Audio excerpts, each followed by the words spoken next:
Shalom to the hopeful elect, and we'll start off by giving all praise, honor, and glory to the Heavenly Father, Yahweh, Bashem, Shai, and double honors to the apostles and elders, that great millstone that rule well.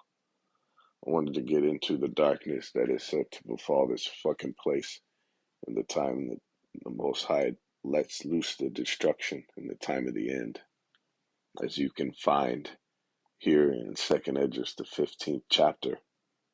Okay, we'll start at verse 11.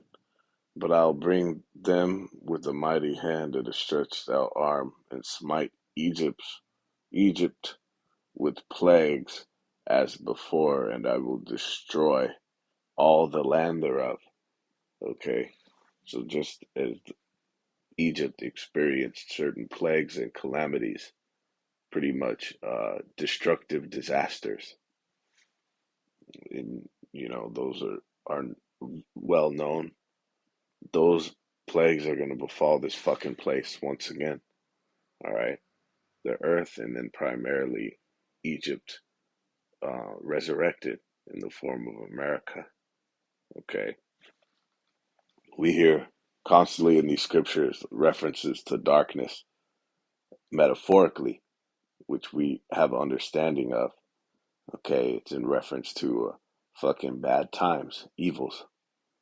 For example, in Ecclesiastes, the 12th chapter, it speaks about how they that look out the windows be darkened. Okay, and then another place it talks about what that is a fearful consolation. Um, it's basically doom and gloom in the future. All right, that's the metaphor, the metaphorical understanding for darkness that uh, uh, is a constant usage in these scriptures. Okay, in reference to bad times, fucking um, calamity, right? But then there's a literal darkness that is going to befall this place where the lights are going to get turned the fuck out.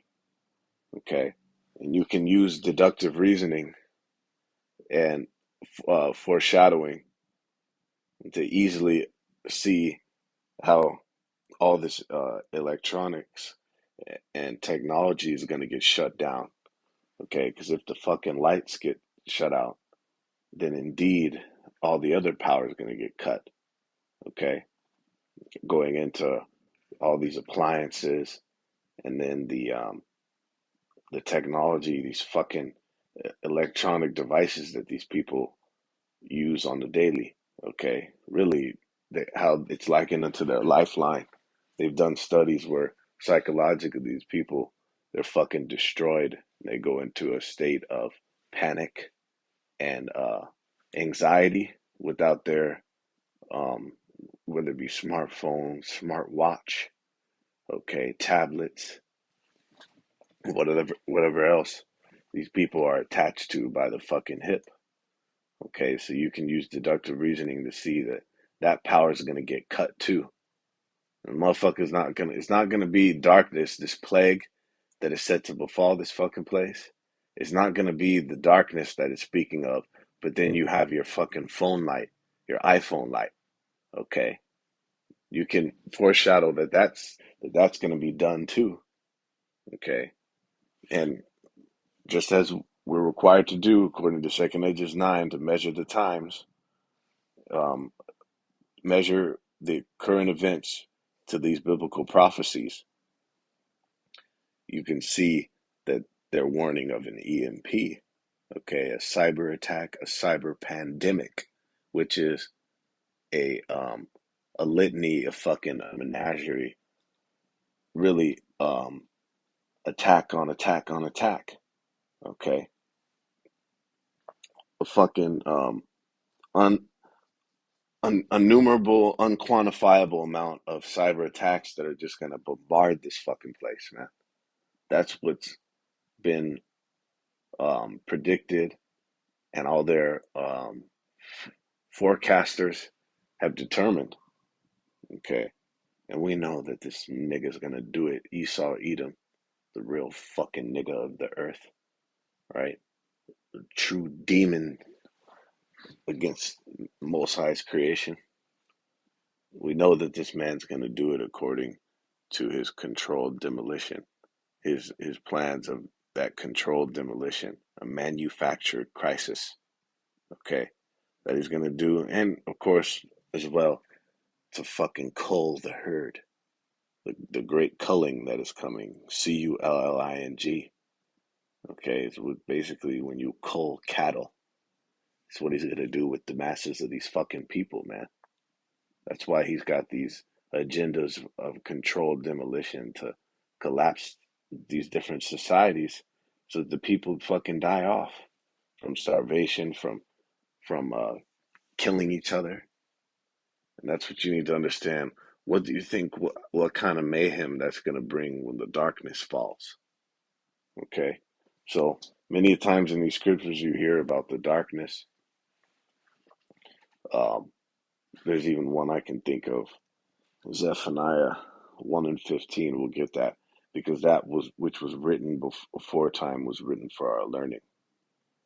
And this time that's coming, this darkness and a lot of these plagues and the destruction that's coming is going to be for Jake, which is right in accordance with the slogan for the year, the hopeful year that Jacob's trouble comes to pass, man.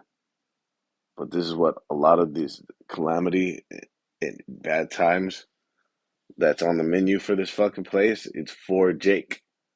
Okay, first begin at the house of the Most High. Zephaniah 1 and 15, it says, that day is a day of wrath, a day of trouble and distress, a day of wasteness and desolation, a day of darkness and gloominess, a day of clouds and thick darkness. Okay, so this time is going to come again upon Jake, 2/3 of the nation of Israel, as well as them that are allotted to be the recipients of the Most High's destruction in that time, in this time, which is a lot of fucking people, man. The Most High is going to wipe out in this time. What does it say? That this world was created for many, but the next for few. Them that are going to be saved is like a drop to a wave. So the Most High is fated to destroy the masses of these people. And it's heavy because when you jump, we're going to go into a scripture, um, the Wisdom of Solomon, and it basically says that the Most High has kept them away from his eternal providence. And when you go into that, providence goes into care or protection from the Most High. So he has not bestowed that upon masses of these people. His internal providence. He hasn't given it to them, man. His divine providence. Okay, only to the elect. Because you can't even say the first fruits of slavery, the ones of the other nations that he's going to preserve for captivity.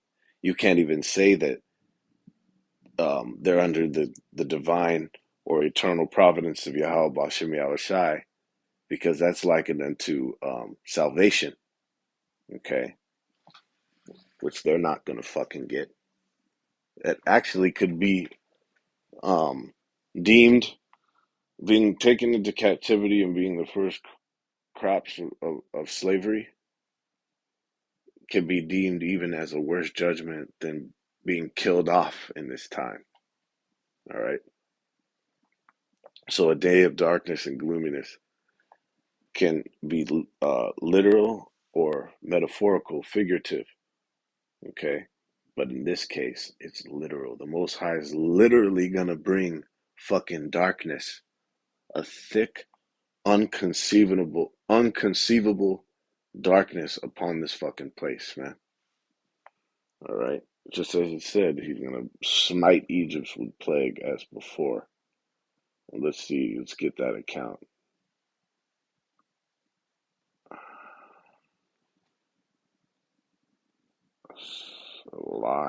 Salakia. This is in verse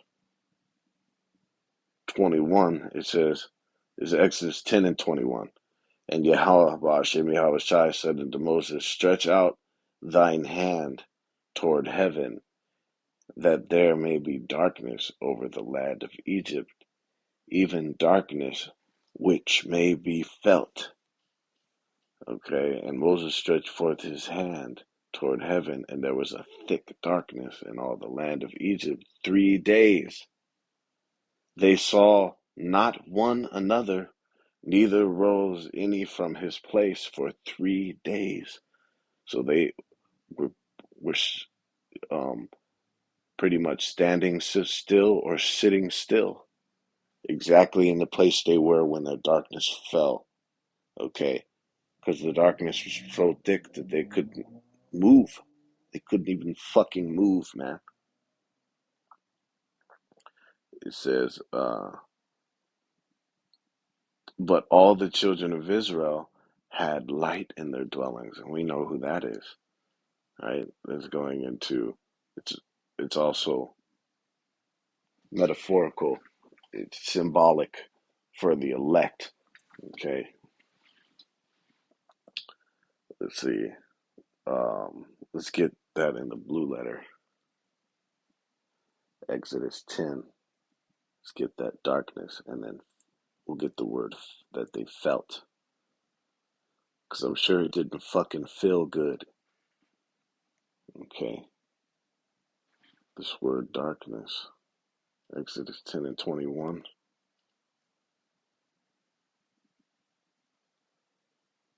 Hashak. Because that's the Shah, right? Hashak. And it says darkness, obscurity. Okay. Darkness. The dark. Wow, look at that. Because it's like, are you afraid of the dark? Dark is literally, hence, literally darkness. Okay. And then it's figurative for misery, destruction, death, ignorance, sorrow, wickedness. Okay. So, but it's telling you right here, it's literally darkness. It's the dark. Okay. That consuming fucking presence, or really absence. Okay. Of light and of presence. Okay. To grow dim. Right. So that was solid. Let's go back to that. This usage, this application right here. And let's jump into the Hebrew Chaldee lexicon real quick. Hence spoken of a dark place, says as of Hades, all right, of an underground prison. Okay, let's see, underground cells, because underground is fucking pitch fucking black, all right? It's basically what it is, pitch fucking black, man. And just like it said, a darkness that was felt. So this is a distinction, man. This was a special fucking darkness. Was that had apparitions in that boy. Okay. Even may be felt. All right. This means to feel, meaning they could actually fucking feel it. All right.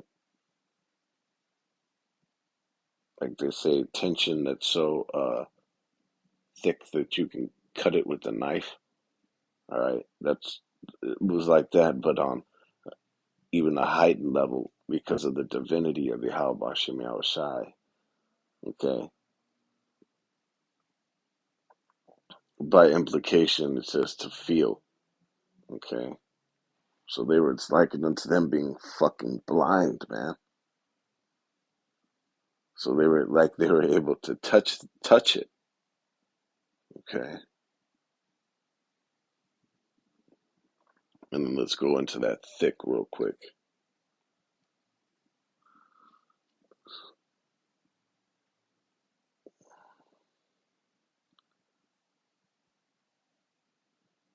A darkness so severe that you can fucking that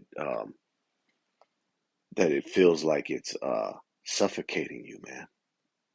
All right, and that's how bad fear. Because what do you think that this is going to cause?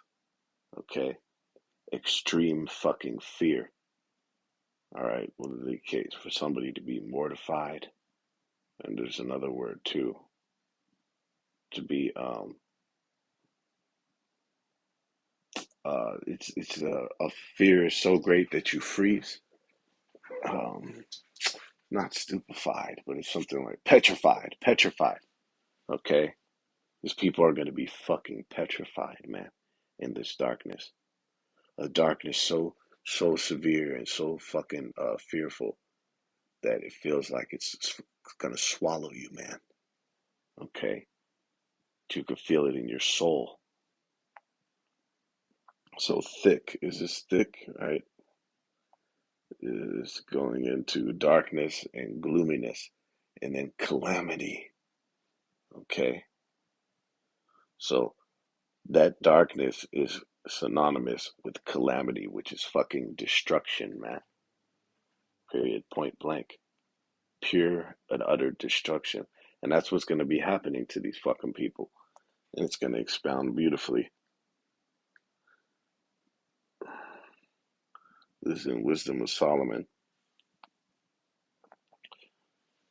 The Is that the 17th chapter? Salakia. Yeah, it is. This is in Wisdom of Solomon 17. Okay. And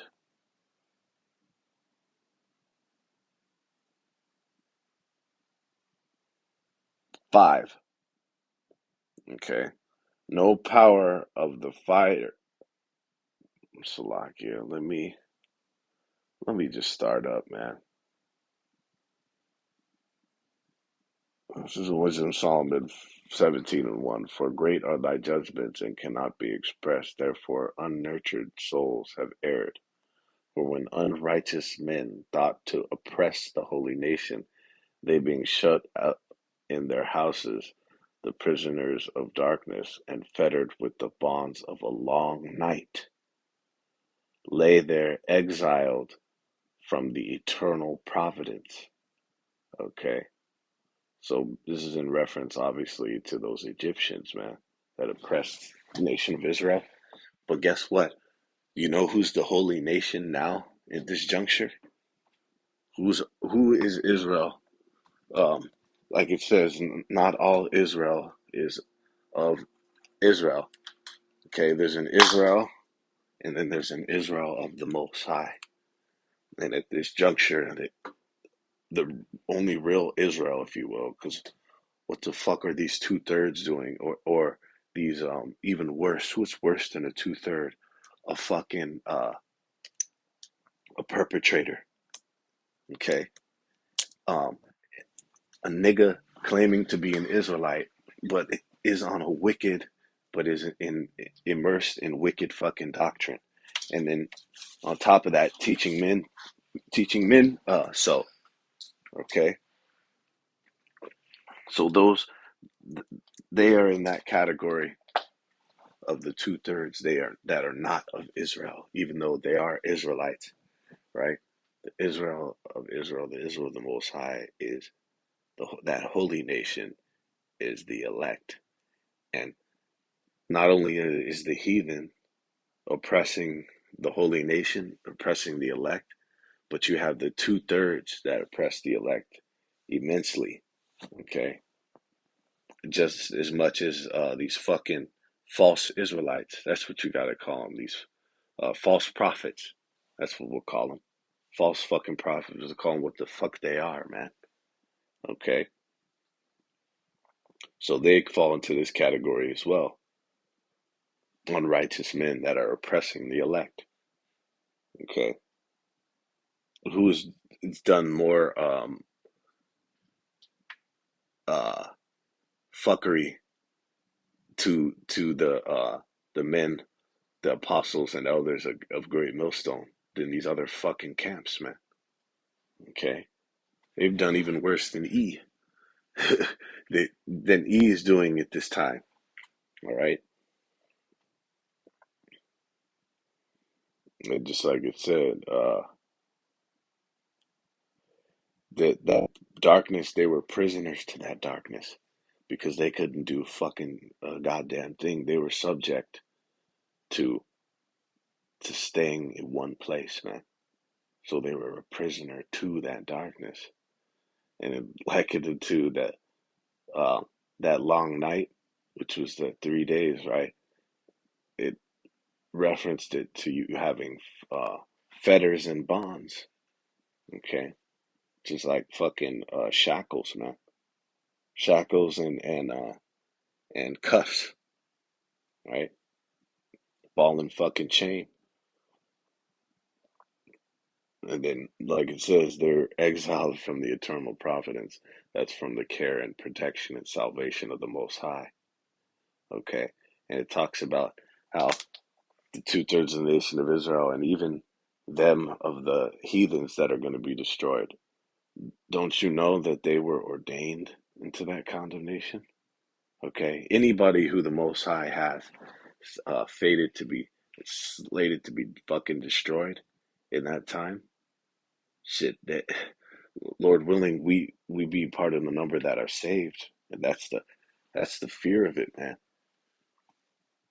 But they were all, each one of those people were ordained. They were preordained, okay, for whatever judgment that they receive. All right. It says, for while they supposed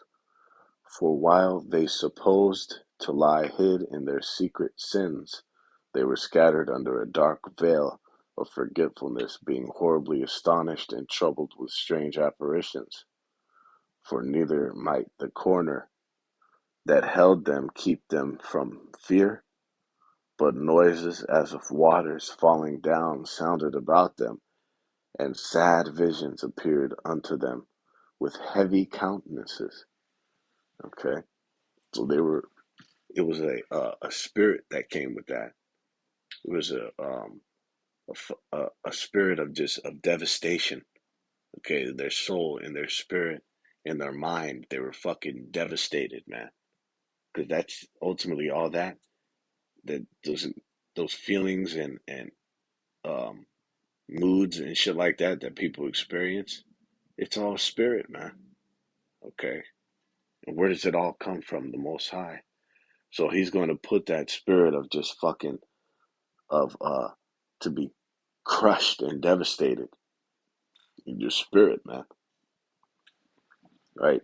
Not to mention fucking um utterly petrified from the visions, from the fearful visions that are going to come upon these people. Which you understand what an apparition is, man. Okay, an apparition. It's it. You could go far as to say it's worse than death. That a death is a quick fucking act in most senses. Okay, or even fucking to be the long death, just famine, right? Starvation, compared to being tormented in your mind, right? By a fucking monster, man. Or some of the things that the Most High can drum up in your mind, to have that fucking you just in a loop of a monster fucking chasing you and ripping you to shreds. Okay, that's worse than death. See, so this darkness is gonna come with some heavy implications, some scary uh, um, experiences for these fucking people is gonna come with that darkness, man. The plagues of Egypt of old. It says, no power of the fire might give them light, neither could the bright flames of the stars endure to lighten that horrible night. Okay, let's see where it brings out about the apparitions. Slovakia. Yep, we just pulled it. It says, uh, for while they're supposed to lie hidden In their secret sins, they were scattered under a dark veil of forgetfulness, being horribly astonished and troubled with strange apparitions. Okay, so they're going to be getting tormented in their souls in that darkness. This is said, but no, and to the point where there's going to be no reprieve. Okay, no solace, no break. Like the brother Ariel says, no fucking timeouts for you niggas, man. And you heathens, you infidels, you blasphemers of Yahweh Shem Shai, man. This is coming for the judgment, for that great judgment. It says, for greater thy judgments. Okay. And these people are going to realize how fucking terribly that they erred. This is finishing off in Amos 5 and 18. Woe unto you that desire the day of Yahweh Shem Shai. To what end is it for you? The day of Yahweh Shem Shai is darkness and not light. As if a man did flee from a lion and a bear met him, or went to the house and leaned his hand on the wall, and a serpent bit him. So shall not the day of Yahweh Bahashim Yahweh Shai be darkness and not light, even very dark and no brightness in it. Okay? We know that to be metaphorical, figurative for the darkness and for the destruction and the evil, right? The bad times, the amount of the Most High sending, relieving spirits from their bodies, man, relieving ghosts from their temples. The Most High is going to be doing that in that time, man.